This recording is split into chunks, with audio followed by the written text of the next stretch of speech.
Alright everyone, welcome back to the Monarchs Tribunal. Today on, I have Mike over from... Gamesmymomfound. My mom found, that was it. I'll leave that one in.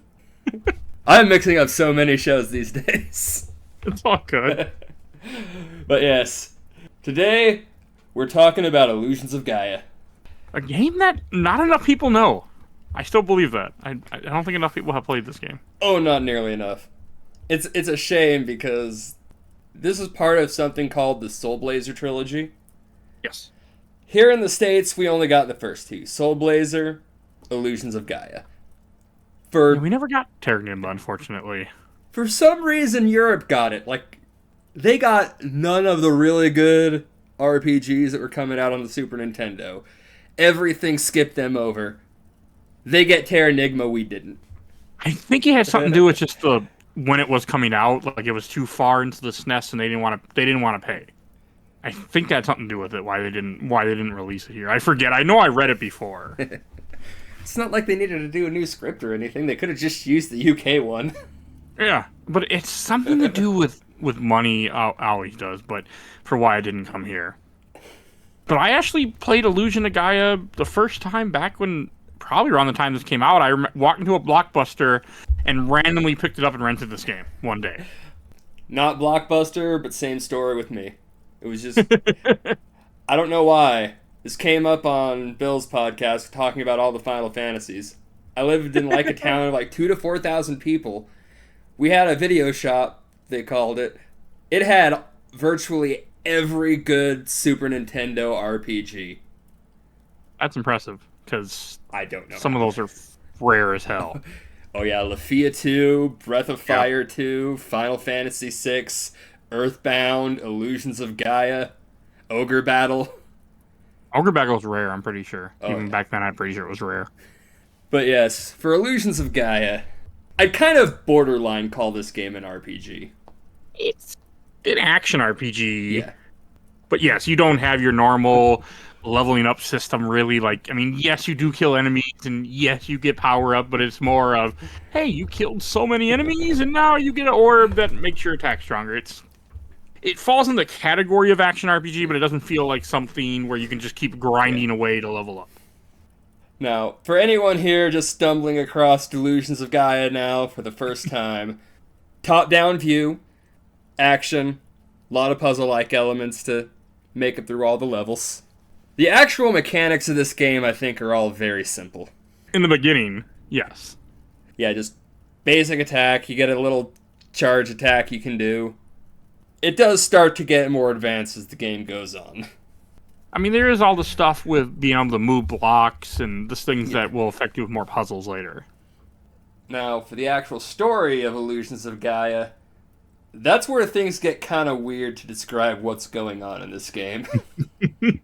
But I think that's one thing that drew me into this game as a child, was the fact that it took some of real life and real life destinations or more mythical destinations and then put them into this fantasy world and mixed them together. I think that's one thing that makes, like, you have I think, is the Aztec? No, the Incas? I can't remember what tribe it's supposed to be. A few of them come up. Like, I think the very first one is the Incan ruins. Okay. I think and then you have the golden ship early in this game, Yeah. supposed to be the idea of the golden city, which was El Dorado. Like, little things they take. I mean, and because I never got that far as a kid, I don't think I didn't get too much past the golden ship. Like, I got a little bit, but never got that far in a rental period because the game would go back. Yeah. It took me, it was years later when I finally stumbled upon we had some like rental or game store and I just remember seeing this for like $20 at the time and asked my parents to buy it for me. That's how I finally ended up owning a copy of this. Man, do I regret taking those boxes? Well, I don't need this, and ripping them up and throwing them out. Like, I regret that decision. As you should. I don't have any box SNES games. I was a kid. I didn't keep any of those boxes. And when I buy my son a Switch game, he'll rip the case up, and I'm like, this hurts, but I get it. Your games, you can do what you want, but it hurts.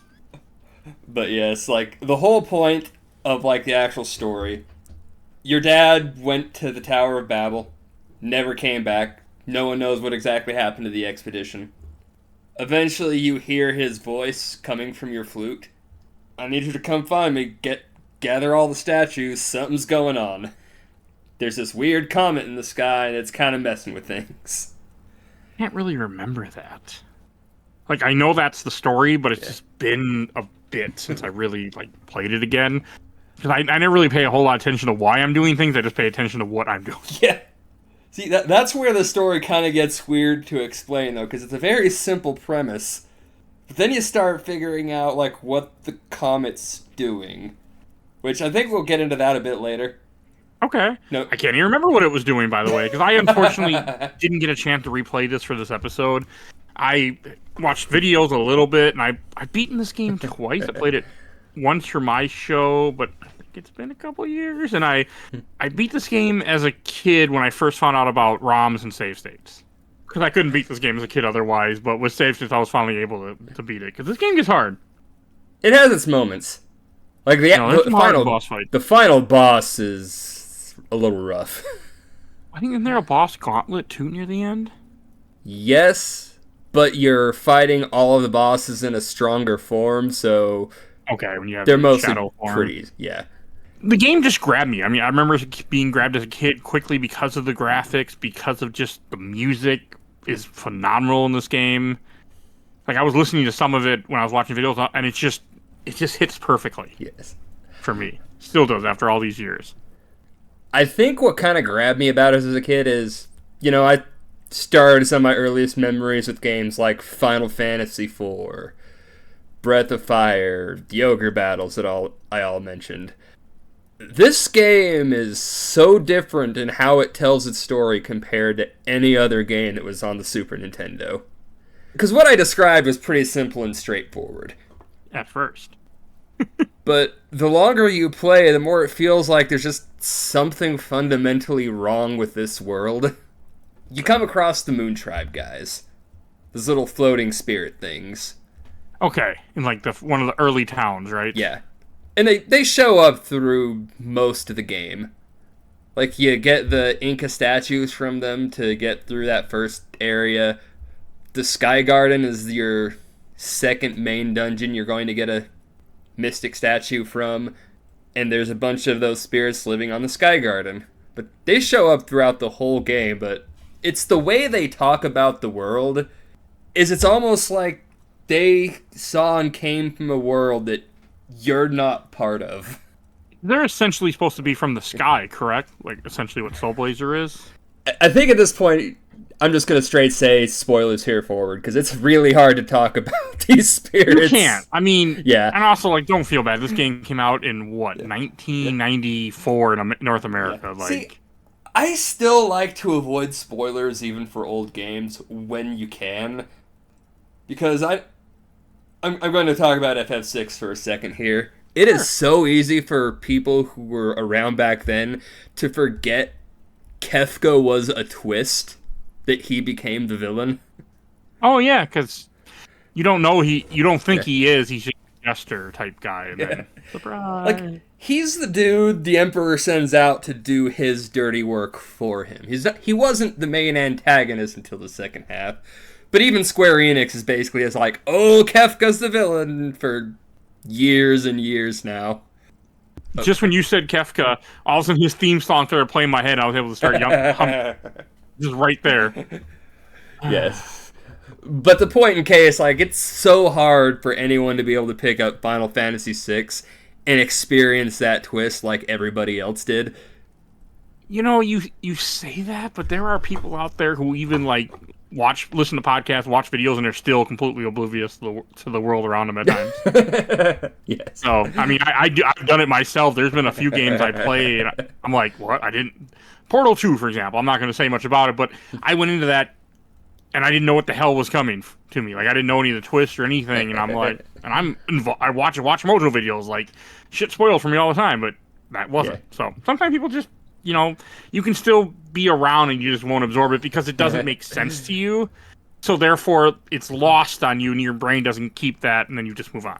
But yes, I get what you mean. You don't want to post without warning people at least. Yeah. But effectively, you find out the reason these spirits talk like that is what that comet's light did is it completely messed up the history of the world.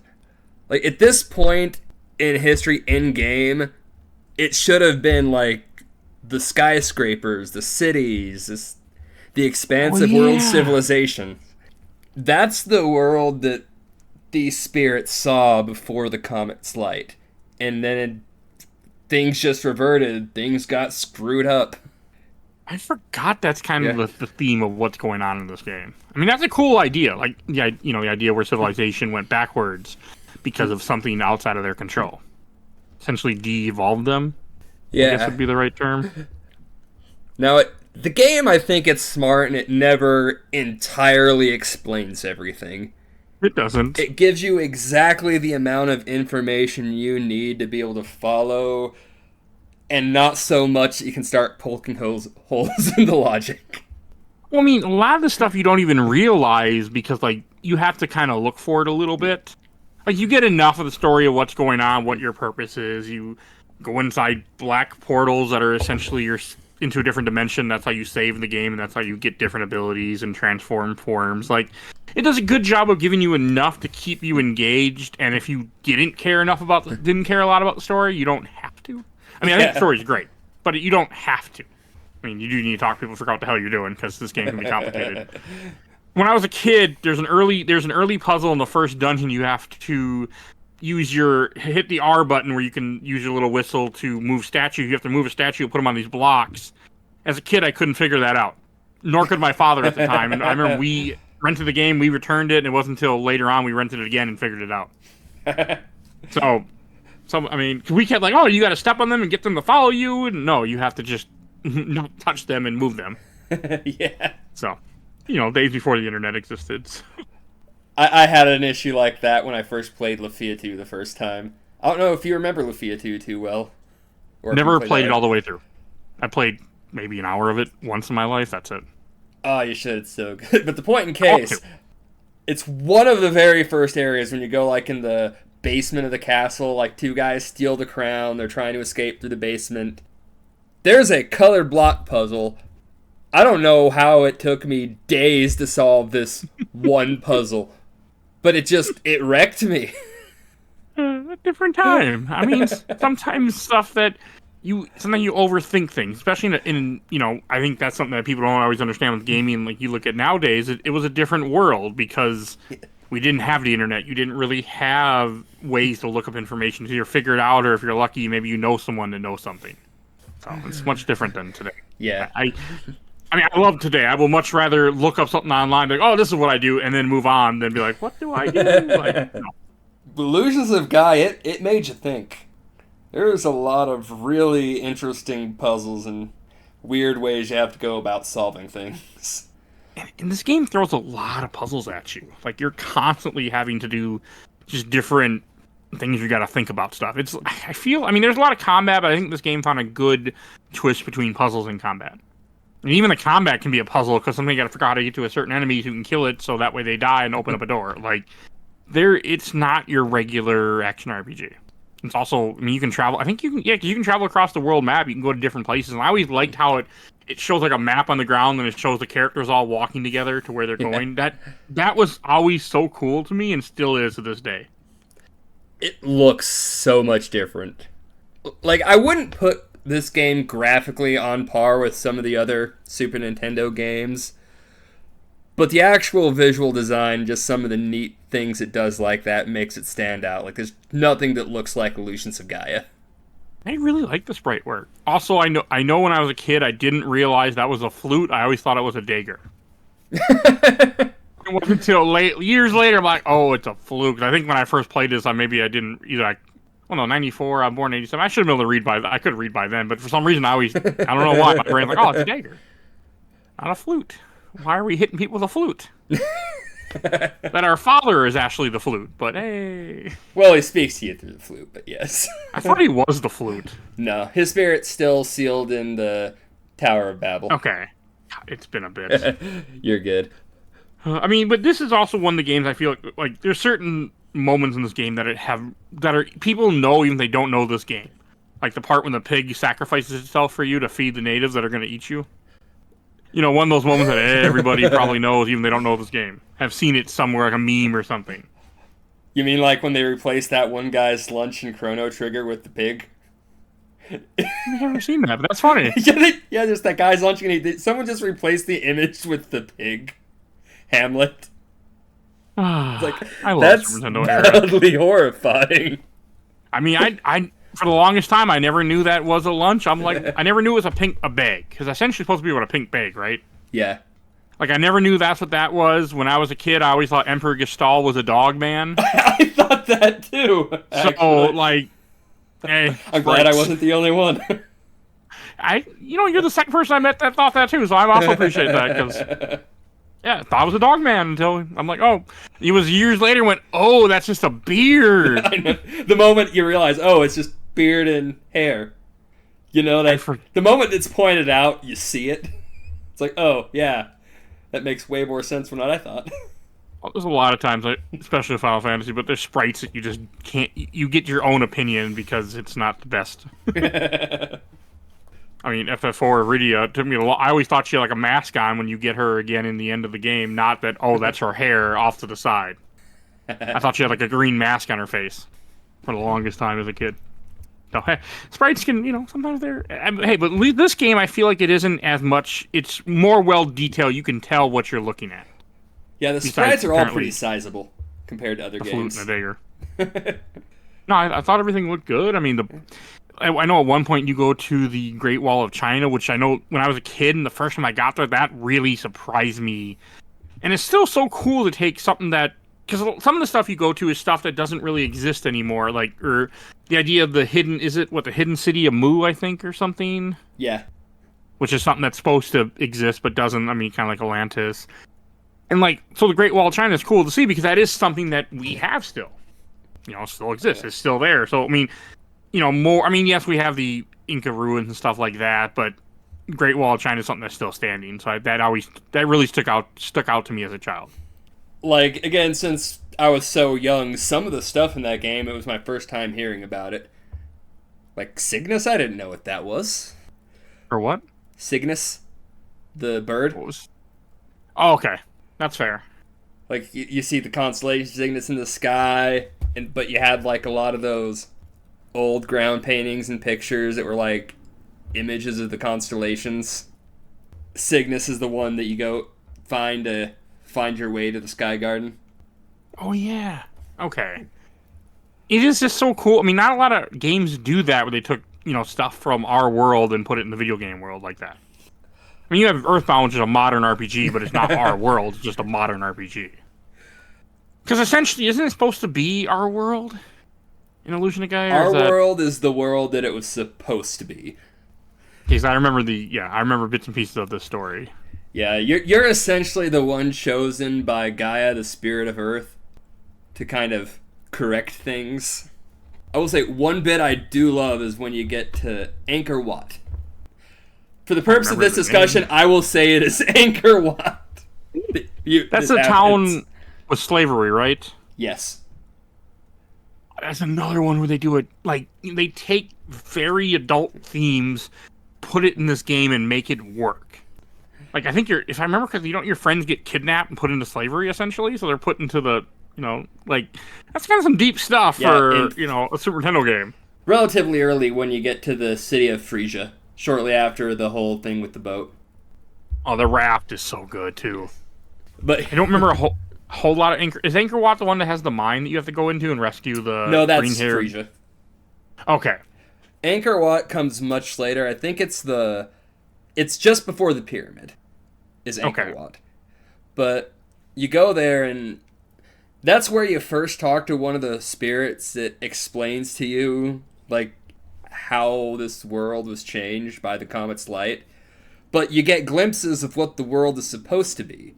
Or, the real timeline. But you have this interesting moment where Will has to kind of ask himself, it's all these gray, colorless buildings everywhere. It's he has a moment where he questions if he really wants that to be the world he lives in.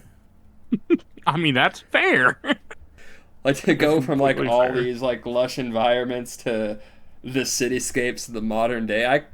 You could see how someone would see that at first and kind of be a little put off by it. No, you definitely can.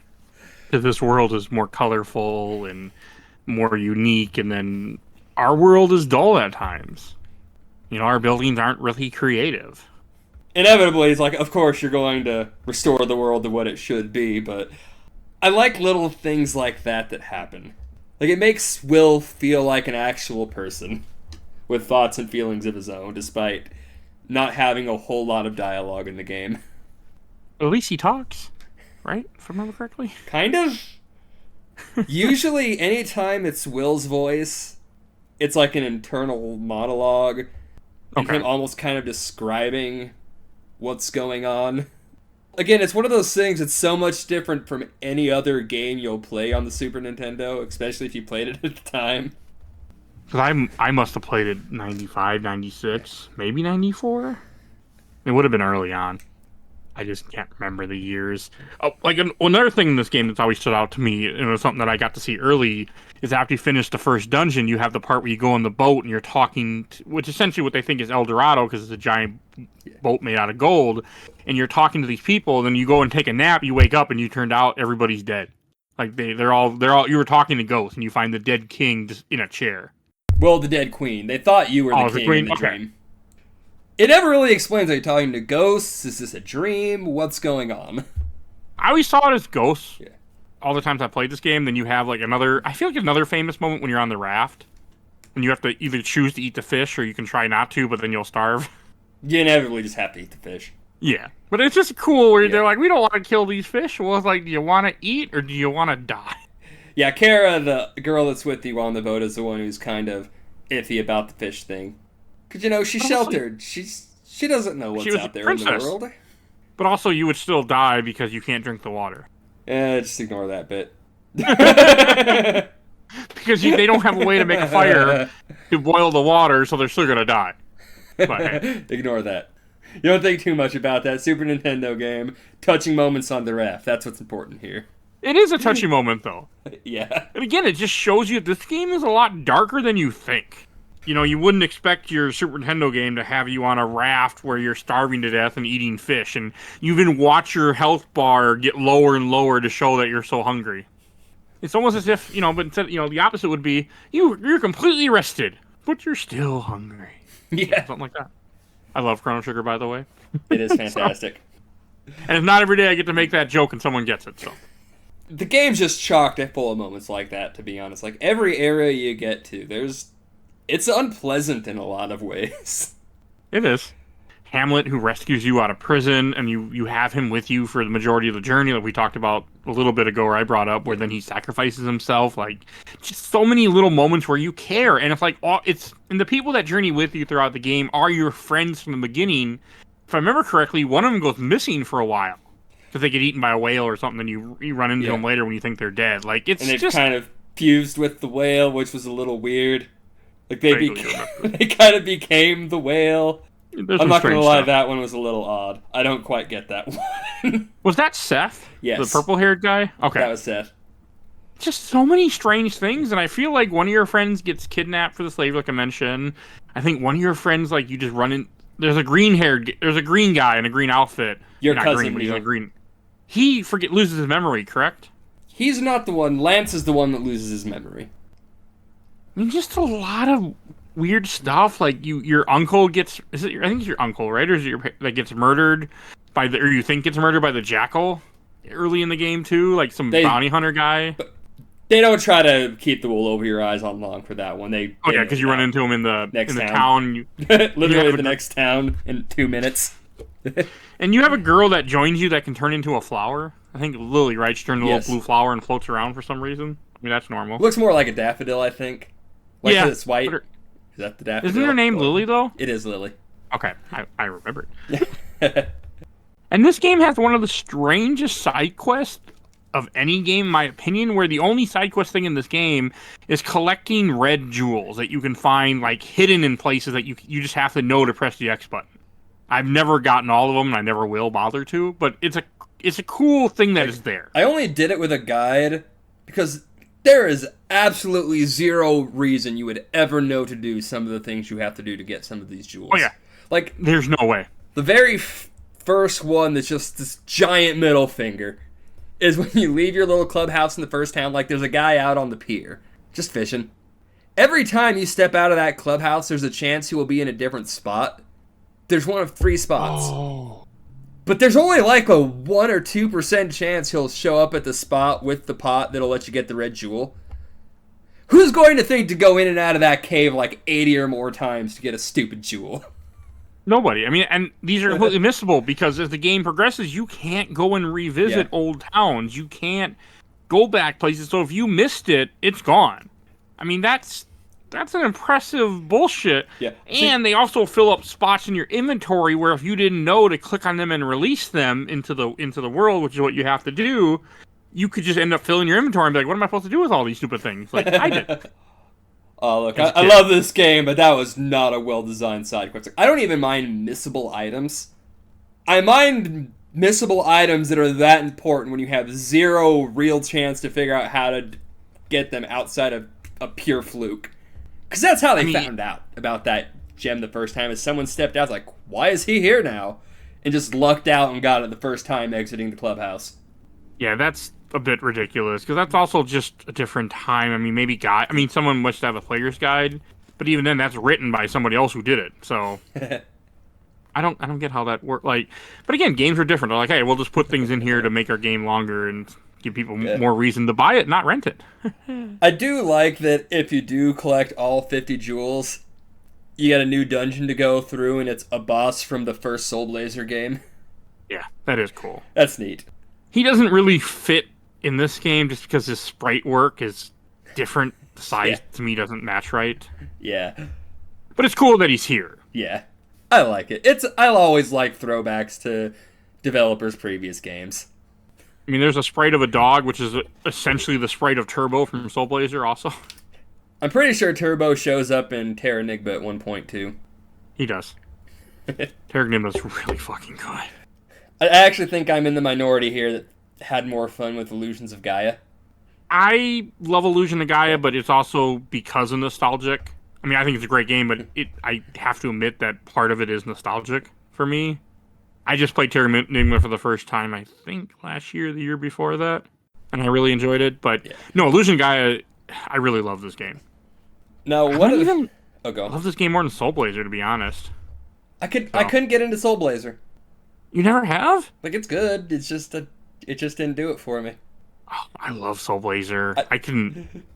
So good game. But I also have nostalgic for it too, because that was a game that a friend of mine had brought over and introduced me to a lot of really good RPGs, such as Lufia. Is Lufia 2 or 1 where you start off playing as the heroes? Well, 2 is a prequel to 1. Okay, 1 ends with you fighting all this, showing what happened in the past. The very beginning of 1 is the final dungeon of Lufia 2. Okay, I played 1 then. I've never touched 2. Oh, 2 is so good. It's on my list to get to. So good. Too busy. Too many games.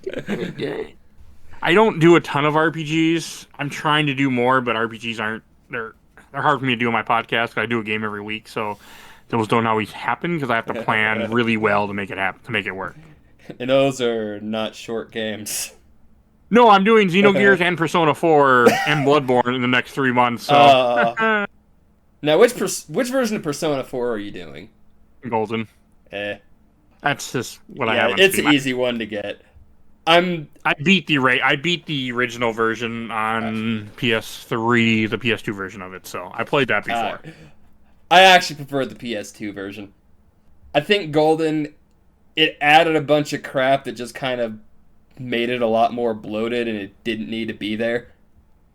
That sounds accurate since you have a time limit, so... Look, it's already such a long game. Yeah. I will say that there was one line that was added into Persona 4 Golden I loved.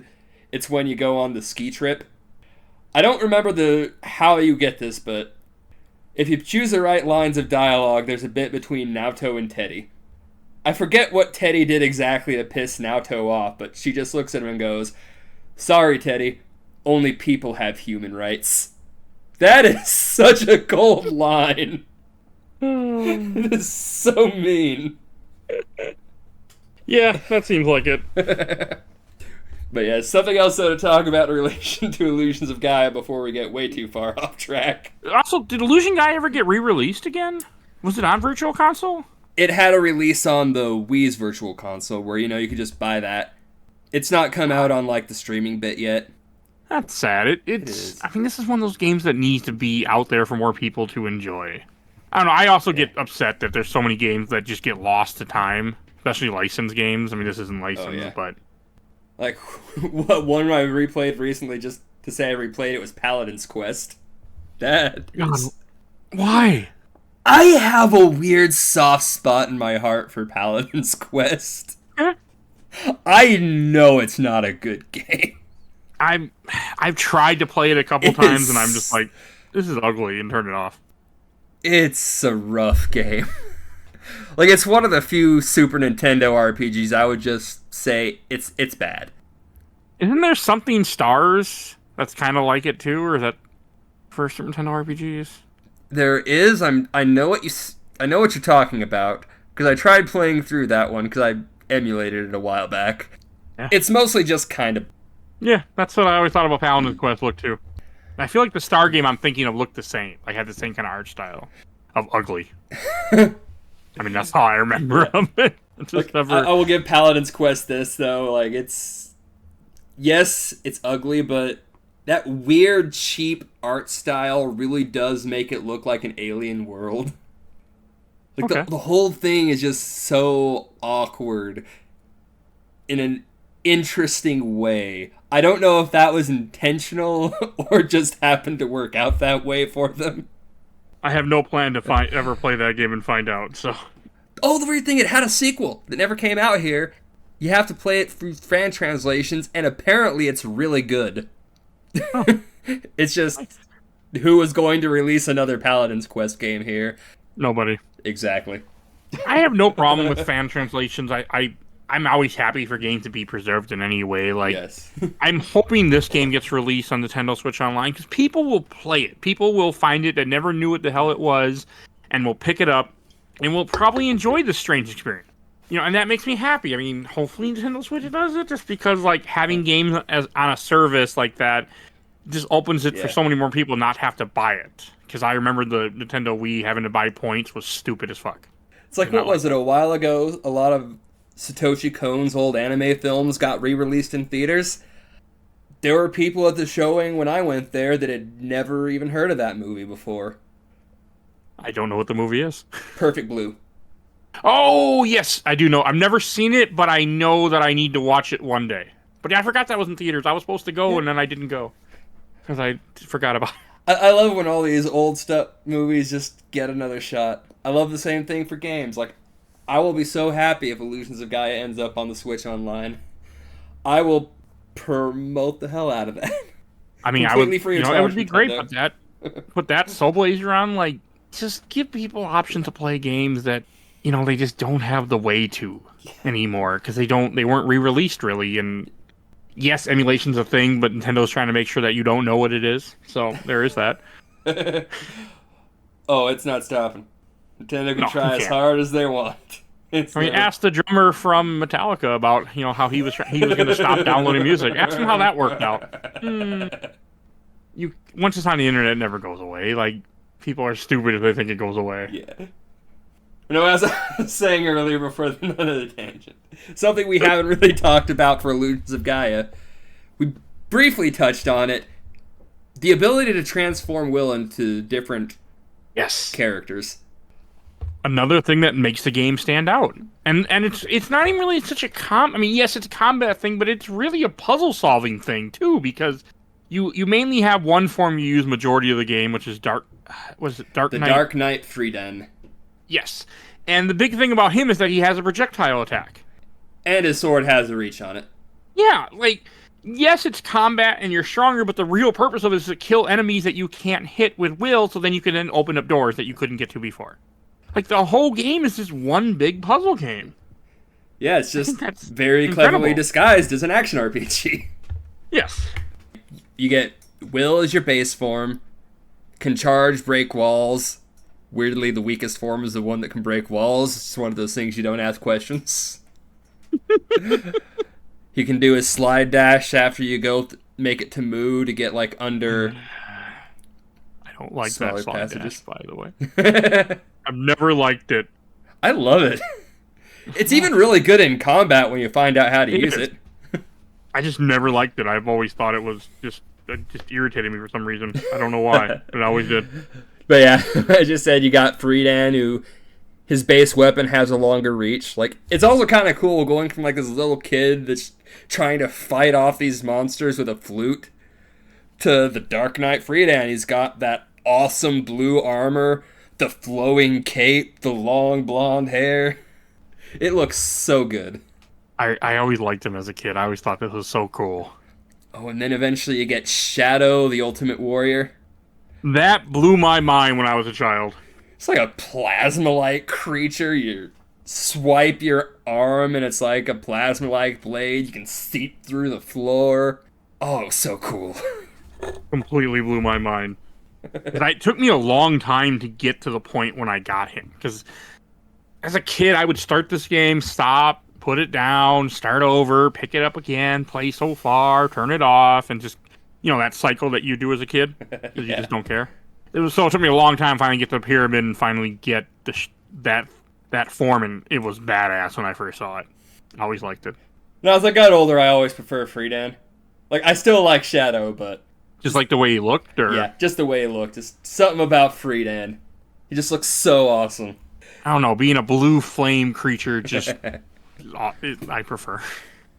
But this is also one little side thing about this game, too, like when it comes to killing the enemies. So I'm watching the speedrun as we're talking. You can actually avoid most of the enemies. You only need to kill a few that open up a door. Like, you don't even need the power-ups if you are, a speedrunner, know exactly what you're doing. And I think that's another unique thing about this game, too. You really don't need to grind, and you also don't really need to do combat. You can skip a lot of it. If you're really good, you can skip a lot of it. If you're not, you should probably be killing everything in every room. I mean, because otherwise you're going to end up in the end game. Because, again, you can't go back and get what you missed. So if you're weak at end game, you're weak at end game. Yeah, which I think that thing kind of I didn't like either, because it can trap you in this game, essentially, where you can't, you just aren't good enough.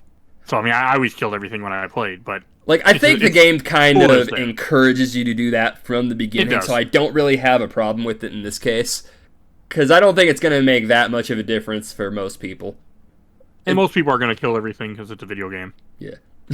And again, it tells you right off how it works. Kill everything, you get the power-up. It's like, oh, so I guess we're going to kill everything. And you can press start to see how many enemies are still in a zone, too, which is always nice. Yes. I remember doing that a lot. That gets a little frustrating when you're in that one dungeon that's like all the cool flowers, because I know there's one or two enemies there. Like, it'll say it's in a room, and it is in that room, but you can only get to them from an entrance into that room from somewhere else, and they're in a weird spot. So you have to kind of be patient to wait for them to come into view and to be able to kill them. There's a couple spots where it's really hard to make sure you get all the enemies.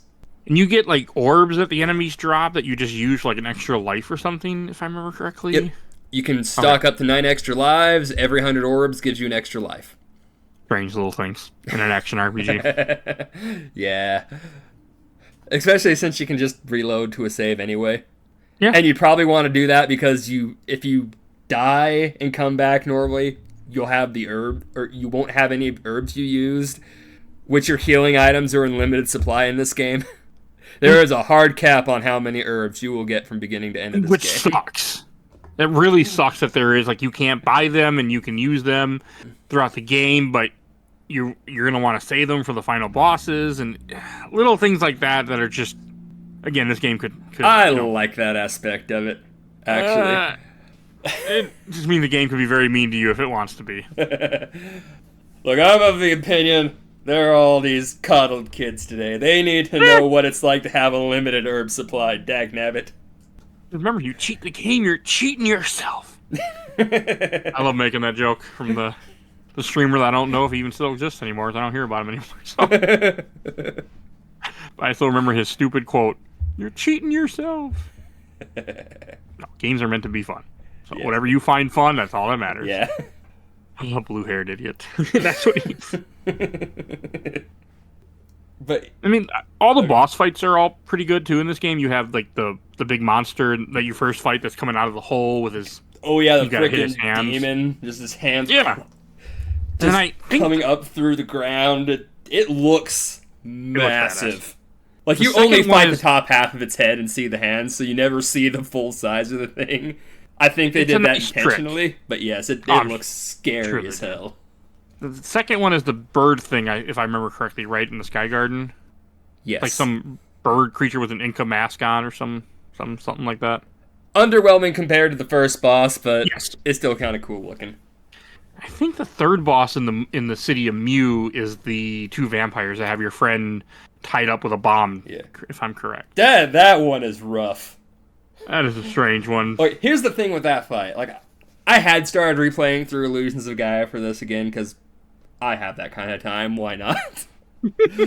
I haven't made it to Mu yet, so this is purely off of memory from all of the other times I played it. This is a weird fight compared to a lot of the other bosses, because just to fight those two vampires with your Freedan form instead of Will, you almost have to go through and treat the whole dungeon as another puzzle. And like retrace your steps just so you can get to where one of the save points where you can switch to Freedan is. And then find a completely different way to traverse back to the boss room. Because when you get to that boss room, you have to get there at first as Will. So it's not so straightforward if you want to fight the bosses as Freedan. I didn't know you could fight the bosses as Freedan. I've always done it as Will. Yeah. It's hard. You can do it as Will, but it's hard. It's not a cakewalk either way, to be frank. But it's just amusing that like your friend is tied to a bomb. By vampires. Yeah. Don't get me wrong. I'm sticking by there's a lot of deep stuff in this game, but every so often you're like, huh, vampires and bombs? What? What does this have to do with Mu? Absolutely not. But it's there. And is it Great Wall of China is the next one, correct? The next dungeon you go to? It's the next one with a mystic statue. Because there's a handful of dungeons where you're not getting the statues. Like where you free the slaves out of the diamond mine. Oh, yeah. That's I believe, before the Sky Garden. That's before. Yeah, and then you also have like that weird little angel cave thing or something that's kind of a dungeon. Oh, that place was trippy. Then you get the Great Wall of China, and I don't... Oh, it's a giant worm, so the game thinks it's linked to the past for a bit. Yeah. And then it's after the Great Wall of China. I forgot that you went to like some mushroom garden thing where you run over vines. I completely forgot about that. That one does feel a little out of place. Yes, it does. I don't know. Yeah, and then you go to... It's there's another dungeon before the pyramids then. I What's can't remember what it's called. I just watching a speedrun of it, and he's there, but I can't remember what dungeon that is. I completely forget what's before the pyramids. I think it was the the thing that you were talking about. Oh, Angkor Wat. Angkor Wat, yes. It's Angkor Wat. And then you go to the pyramid, and that's when you get the shadow form. And I know the pyramid boss is a mummy you fight. The Cleopatra. Yeah. I don't know what it's called. It's a floating Cleopatra that's trying to kill you. It looks like Cleopatra. But yeah, then you get to the Tower of Babel. You got the gauntlets. Where it's like a half gauntlet. Because you can save between like a couple sets of it. Yeah, but it still kind of sucks. Yeah. It broke me when I first played this. Because when I was young, I was like, teenager, early young adult. I was like, okay, I'm going to go back and beat these games as a kid without save states. And I think I did most of this game. I got to this point, and I'm like, yeah, we're not doing that anymore. We're just going to save states. That was when I was trying to be like, oh, I got to be cool. I can't cheat. Like, no, just cheat and enjoy the game and see the end of it. And that's why I play every game now. But I don't like boss rushes. I don't like boss rushes in any game. I don't like them in Mega Man. I don't like them here. I just don't like them. I don't mind them. I didn't care too much for the Illusions of Gaia one, mostly because, like, okay, I'm fighting all of these bosses again, but now I gotta fight them as Shadow. These are so much easier now. What is even the point in me doing this? To make the game a little bit longer? Yeah. I mean, I think that is the point. I mean, because that's a thing that really affects Super Nintendo, is that you gotta make games a little bit longer, make games a little bit harder. So it's just kind of that era. I don't miss that era, by the way. I'm really a fan of how games are nowadays with 360 and on, where they're like, here's checkpoints. We're not going to make you do the same stupid thing over and over again. We're going to let you like move on and finish the game if you want to. There are times I like it, times I don't. More times I don't like it than I do. But I play a lot of games for my podcast, so I don't want anything that's going to beat me up too much. But no, like, I think at the end of the day with Illusions of Gaia, like, everything we said, it's a very simple game in a lot of ways, but there's a lot of depth in its simplicity. Like, yeah, it's basic attacks, nothing really all that out of the ordinary, even when you take into account all the different forms you take on, but all the puzzles are interesting to try and solve. The story, like everything we said, is kind of simple and easy to understand, but it's presented in a really unique and interesting way.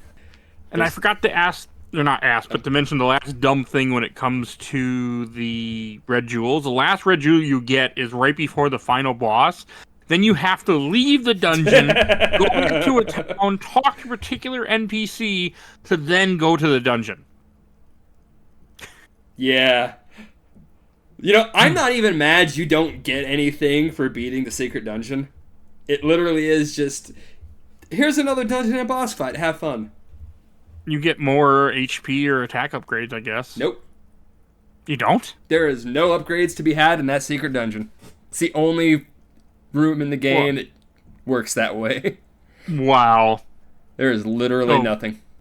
I mean, that's kind of nice, because then it doesn't, make it so people are like, oh, I missed out, but at the same time, you went through all this trouble for what? But I guess you do get upgrades as you turn in the jewels, you get stuff, but still. Here's the thing, though. This is something I do really miss from a handful of old Super Nintendo games, like Super Mario World. Star Road. You don't have to go to Star Road, you have to discover Star Road. Yeah. Or that additional area above Star Road with all the extra levels. Like, you know what you get for being really good at this game? More game to play. That's your reward, because the game's that good. That too. But that's the thing, the game was that good. You're happy to have more levels to play. You want more. In an RPG, you want upgrades. You want to be stronger for your trouble. Yeah, but I'm still kind of missed that, though. No, that's fair. Like, here's your reward for being good at the game, is you have more game to play. Why shouldn't that be, like, the best reward? Now it's achievements, or you can buy more game. That's a reward. Buy more game. I mean, DLC and everything else that we're at are battle passes. I know all about battle passes. I buy one every single month for a particular card game that I play. That's an old man rant right there. Mm-hmm. Oh, yeah. Every month I'm like, here we go again, and they get my $10. Like, I see why Illusions of Gaia isn't going to make a lot of people's, like, greatest RPGs on the Super Nintendo. I think it should, though. Too unknown at times. Yeah. I mean, and it's surrounded by some of the best games of all time, so you have that. Like, I feel bad for Final Fantasy Mystic Quest, because it's not that bad of a game, it's just... I love that game. I like it. I actually used to think it was the original Final Fantasy, because my first RPG was Final Fantasy II. I didn't know about the NES, so I just saw, here's Mystic Quest and Final Fantasy III in the rental section. I guess Mystic Quest is the first game. That's how I felt, too. I mean, I did a whole episode of my podcast about Mystic Quest, and Mystic Quest is a great game. It doesn't deserve the hate it gets. Like, I wouldn't call it great, but it is good. It's worth playing. Yeah, but it's... Look at what it's up against. Chrono Trigger, FF4, FF6, like... Breath of Fire 2, Lufia 2. Wish I could say more about Breath of Fire 2. I have never actually played that one yet. Oh, it's really good. I rented it when I was a child, but I never got anywhere, and to this day I've never played through it yet. That or Breath of Fire 1. Neither have I ever played. Breath of Fire 2 is one of these games I am going to say you need to play the fan translation instead of the original. This is a problem with a lot of Super Nintendo games some people forget in the translations. Like, this isn't strictly the fault of the people who localized the game, at least not back in these days. The amount of space English takes to say something is a lot more than the amount of space it takes to say it in Japanese. Yeah. And those cartridges were not made for all that extra space, which created a lot of problems with RPGs, which had a lot of text and really full cartridges of data. Yeah, you it makes things. just couldn't translate things the way that you probably should have. There was a technical limitation here. Breath of Fire 2 got hit so much harder than almost any other Super Nintendo RPG because it didn't have the budget of a Final Fantasy. It's on my list to play someday. But yeah, it's one of those I gotta get to. Effectively, the ROM hack they used for it gives it a bit of a script extender. Okay. So there's actual space to translate all the dialogue as intended. I absolutely love the fan translation. It's so Maybe good. I'll check that out when I get to it someday. One day, years from now. I mean, I have a list of what I'm going to play next year, almost for certain RPGs, almost for sure that I'm going to work in. And that is not on that list, but we'll see. I think I'm weird. Like, that's actually... I would put that as my second favorite Super Nintendo RPG, just above Final Fantasy VI. I love Breath of Fire. That's impressive. I still need to play 4. You should. If you never have, you definitely should. Indeed. I need to replay 4. I actually bought 4 on the PSP the day it came out, was all excited to replay it, and that never happened. I got to the same part where have you ever played 4 at all? I played a little bit at the beginning, but just I don't even remember why I stopped. Okay, because there's a part where you have to get wood equipment instead of metal equipment, and I hate that part, so then I just quit playing the game and never went back. I mean, I beat it once before, but... But yeah, so any final thoughts on Illusion of Gaia? No, just I want it to be re-released. I can't imagine it'd be hard to get the rights to it. Like, who even owns the rights to Illusions of Gaia right now? Maybe Enix, Square Enix, but it's never been re-released in anything but the Wii U shop, so I don't know. Okay, I gotta look this up now. It's developed by Quintet, but I don't think Quintet even exists anymore. I know a lot of their stuff got bought up by... I still do. Let's see. Enix was the Japanese publisher on Illusions of Gaia. But they would own it then. Well, but Nintendo published it worldwide. Oh, they think Square Enix has access to the rest of Quintet's library as well. And in 2023, December 2023, Yuzo Koshiro directly urged Square Enix to bring Illusion of Gaia and integrate it into modern platforms. So yeah, they probably have the rights to it then. Which is not surprising, really, is it?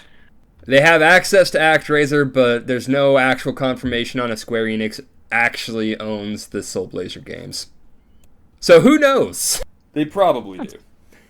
I'm assuming they do, but rights just get so murky sometimes with older games. And Dude, companies with newer are not... games, I don't understand how it works out half the time. Well, anytime you hear you start hearing licensed music or something, you go, oh, you better buy this game now, it won't be around later. Why I love Steam. Because they will get cheap and I can buy it and I'll have it.